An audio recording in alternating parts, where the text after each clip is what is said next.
जब भी किसी पेशेंट का जैसे वो फॉर्म है ना, और वो फॉर्म दिखाना मुझे, ये वाला मैं आपको वीडियो भेज दूंगा, ये वाला। ठीक है। अगर ये वाले सिम्टम में कुछ भी है ऐसा ऑक्लूजन का, अगर पेशेंट ने आपको टीएमडी की हिस्ट्री दे दी पहली, तो सबसे पहले हमारा पेशेंट टीएमडी हिस्ट्री है।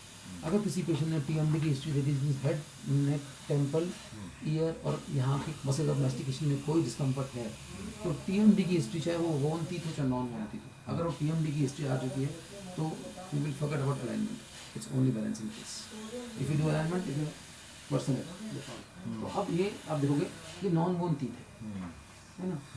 एक लड़का आया जो कि लगभग 20 साल का है, नॉन वोन तीत है, तो टीएमडी की हिस्ट्री है। तो हमने अब हम क्या करेंगे, ये करंट ऑपरेशन में आया है, ये ऑपरेशन में आ रहा है ना, तो अलाइन करते हुए ठीक हो जाएगा, अलाइन करते हुए ठीक हो जाएगा, लेकिन पहले हम इसका इम्बैलेंस चेक करते हैं। ये इम्बैलेंस है देख। तो now it doesn't make sense to align. Yes, नहीं, it makes sense to align but now at this fight I will tell you a now imbalance check at this. अब आप देखोगे तो एक तरफ ज्यादा, एक तरफ कम, so everything will, the treatment will go according to the imbalance. तो इस केस में ऑर्थो कैसी होगी, मतलब पहले अब हम इस स्टार्ट जब हमने देख लिया इम्बैलेंस, अब हम ऑर्थो से इनको बोलेंगे कि इस अलाइन करो, यहाँ कम यहाँ ज़्यादा, ठीक है, करेंगे। वो थोड़े दिन में करेगा। तो अब ये बाइट दोगे उनको, इस बाइट पे अलाइनर बनेगा, इस बाइट पर अलाइनर बनेंगे, ये बाइट पर अलाइनर बनेगा। And for them it is difficult, aligner कम के पास ऑप्शन नहीं है, क्योंकि अलाइनर क्या करती है इन्विसालाइन, वो एक बाइट लेती है, उसके बाद 20 सेट एक बार दे देती है, तो आपके लिए वो यूजफुल नहीं है। वो यूजफुल नहीं है। मैंने बोला मुझे 5 चाहिए, 5 के बाद मैं एक्टिवेट करूंगा, वो दीजिए ऑप्शन नहीं, 20 लेने पड़ेंगे। मैंने कहा 2 मिनट बाद 20, फिर क्या बोला अनलिमिटेड, हर बार वो 20 भेजेंगे मेरे पास। अच्छा, you will just I'll throw them, but it's a waste, but they don't understand because they have aligners are known as aligners because they only align. तो why don't you use any other Indian वो जो because Indian में काम नहीं करते बहुत जगह, fusion वाले। मैं तो यूज ही नहीं करता हूँ ज़्यादातर, मैं तो बेसिस लगाता हूँ, बट कुछ पेशेंट बोलते हैं मुझे, मैं बाहर जा रहा हूँ तो मुझे उनको करना पड़ता है, तो दे विल इनविजिलाइन करना होगा, लेकिन उनके लिए 5 सपोर्ट सेट बनते हैं, और 5 में से 5 करके 25 सेट होंगे, और 125 सेट में से 25 यूज होंगे, बाकी paste. Understood. But they will charge for the whole thing. So और उसके बाद भी उनके पास केवल अलाइनमेंट का ऑप्शन है, बैलेंसिंग का फिर भी नहीं है। सो हम बेसिस से बेस्ट पार्ट इज कि हम इसको अलाइन करेंगे बीच में, फिर 2 मिनट बाद इसको इक्विलिब्रेट करेंगे। इक्विलिब्रेशन का सिस्टम ऐसा है जैसे प्लेट बनी हुई है, ऐसी प्लेट बनाएंगे, टैप टैप करके बंद करेंगे, बंद करके बराबर करेंगे, बैलेंस करेंगे, फिर छोड़ेंगे, फिर दोबारा स्टार्ट करेंगे। तो अगर जो अलाइनर लगाते हैं वो नहीं होता, वो तो सिंगल टाइम स्कैन किया और फाइल दे दिए, उनको पता नहीं स्टार्ट कहाँ से किया और एंड कहाँ, उनको दांतों अलाइन किया और भेज दिया। लेकिन इक्विलिब्रेशन के बाद फिर हम दोबारा स्कैन करते हैं, स्कैन करने के बाद इन्विजिलाइन आएंगे, तो हम 5000 को लेते हैं स्कैन के, फिर दोबारा डिज़ाइन करेंगे, डिज़ाइन के फिर से पैसे लेंगे, फिर हम इसको और 3 महीने बाद दोबारा इक्विलिब्रेशन करेंगे, फिर वो आपके पास कॉस्ट में गो अप। तो align, equilibrate, balance, scan, align, equilibrate, ये नंबर से चलता रहेगा, and they don't have balancing system. तो इसलिए it's a worst treatment by aligners if you want to balance it. इनको टीएमडीएम को अलाइनर भूल जाना चाहिए unless you can afford and come again.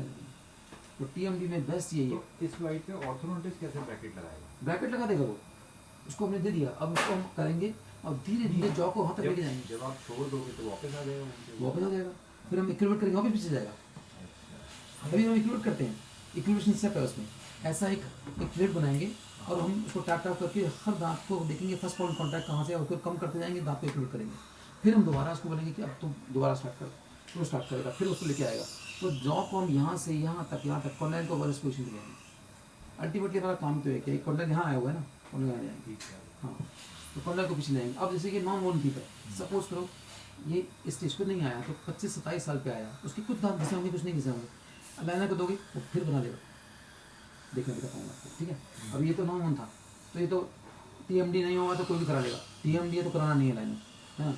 तो अब सपोज करो कि नेक्स्ट स्टेज पर ये आया, ये पेशेंट आया मेरे पास, इसका था ये 27 साल का है, वाइट दिख रही है लेकिन सीवियर टीएमडी, ठीक है ना। अगर आप स्कैन करोगे तो अलाइनर को दोगे तो सीधा लाइन कर देगा, बोले डिबेट खोल देगा, दांत घिसा हुआ है ऐसे, देखना वहाँ से दिखेगा आपको, ये घिसे हुआ है, ये घिसा हुआ है, इंडेंटेशन है, तो कोलैप्स हो चुका, वो खोल देंगे वो फिर कोलैप्स हो जाएगा। तो हमें इसकी बाइट को चेक करना पड़ेगा, तो पहले हमने इसकी बाइट को चेक करते हैं कि कितना इम्बैलेंस है, देखना है, ठीक है। ये मेरा फिक्स प्रोटोकॉल है, इसमें चेंज नहीं करता हूँ मैं। अब आप इम्बैलेंस को चेक करोगे पहले, ठीक है। इसने एक रूट कैनाल कराई, टूट गया था, फिर दूसरा पे आया, मैंने कहा तो तीसरा कराते जाओगे तो कुछ रिश्तेदार है, ठीक है। तो हमने इसका इम्बैलेंस चेक किया, तो करंट पोजीशन है ना, यहाँ देखो करंट घिसी हुई है, घिसी हुई है ना, तो ये 27 का है, कम घिसे है, लेकिन इसका इम्बैलेंस चेक करते कितना इम्बैलेंस दिखता है, देखना देखना अपना ये ठीक, ये हमने इम्बैलेंस चेक किया, यहाँ जा रहा है यहाँ का। अब इस दांत को अगर मैं मुझे करना है तो ये दांत तो अलाइन होगा, ओह माय गॉड, हाँ ये तो बहुत ठीक है। अब ये तो घिसा नहीं है, तो ये तो अलाइन करना पड़ेगा मुझे, लेकिन इसको रेस्टोर करना है, हाँ क्योंकि घिसा हुआ है। तो अलाइन, बैलेंस, रेस्टोर, अलाइन, इक्विलेट, वो बहुत कॉम्बिनेशन है। और उसके ऊपर जो दांत ये यहाँ टूटा हुआ था ऐसे थी ना, वो रेस्टोर करूँगा, वो अलाइनर में ऑप्शन नहीं है। तो aligner are not meant for bone teeth with TMD, it is worse treatment, it will worsen the bite. So aligners are only meant for non-bone teeth, non-TMD cases, जिनको TMD है ही नहीं। पर ये हो जाए कि लाइन के बाद उनका टीम शुरू हो जाए, कुछ तो टेढ़ी-मेढ़ी होगी कुछ, वो तो बहुत लोग होता है, होता है, लेकिन TMD नहीं है, बट जिसको टू स्टार्ट विद, जिसको TMD ऑलरेडी उसमें तो करना ही नहीं है ना, जिनको नहीं है उसकी किस्मत अच्छी नहीं है, लेकिन जिनको ऑलरेडी TMD है उसमें अलाइन करते हुए, तो TMD तो वर्सन हो रहा है, इसमें पार्शियली बोन भी है, देखो आप इस नेक्स्ट देखो, अब आप देखोगे तो क्लियरली कैसे दिखता है, आपको मालूम पड़ जाएगा दांत कौन से घिसा हुआ, देखो ठीक है, ऊपर से घिसा हुआ यहाँ से, ठीक है। अभी देखना है ऐसे, मैं जैसे कलर चेंज करूँगा आपको मालूम पड़ जाएगा कौन से घिसे हैं। सो हमें रेस्टोरेटिव अलाइनमेंट करनी है उसमें, जो कि अलाइनर में नहीं है। Restorative alignment and balancing aligner नहीं है कॉन्सेप्ट, वो सिर्फ अलाइन कर सकते हैं, और नॉन बोन टीथ को करना चाहिए, पर वो बोन को भी कर देते हैं। ये अब इसके अगर हमने स्टेज पे भी नहीं कराया तो नेक्स्ट स्टेज पे जाएगा फुल्ली बोन टीथ, तब अलाइनमेंट का ऑप्शन आउट हो गया, but still they do it. दांत घिसे हुए डीप होती है, वो फिर खोल देते हैं उसे, रेस्टोर नहीं करते। So alignment is only for non bone teeth, partially bone teeth, restorative alignment and balancing. कुछ दांत restore, कुछ दांत align, then fully bone teeth only balancing by restoration. तो वो जो मैं आपके पास पेपर लिखा हुआ है इसमें सिंपल है, बोन टीथ या नॉन बोन टीथ हो सकते हैं, सिम्टोमेटिक होंगे, नॉन सिम्टोमेटिक होंगे। तो सिम्टोमेटिक कोई भी ट्रीटमेंट है, कोई भी पेशेंट सिम्टोमेटिक TMD है, उसको बैलेंस ऑपरेशन ही देना है। बैलेंस के लिए alignment is not the better option, aligners are not good option, because आपको बैलेंस ऑपरेशन के लिए इम्बैलेंस चेक करना होगा पहले। अगर अगर बोन टीथ हैं और सिम्टोमेटिक हो चाहे नॉन सिम्टोमेटिक हो, बोन टीथ में तो आपको बैलेंस देना ही है, तो इसलिए कॉम्बिनेशन अलग है, ठीक है। ये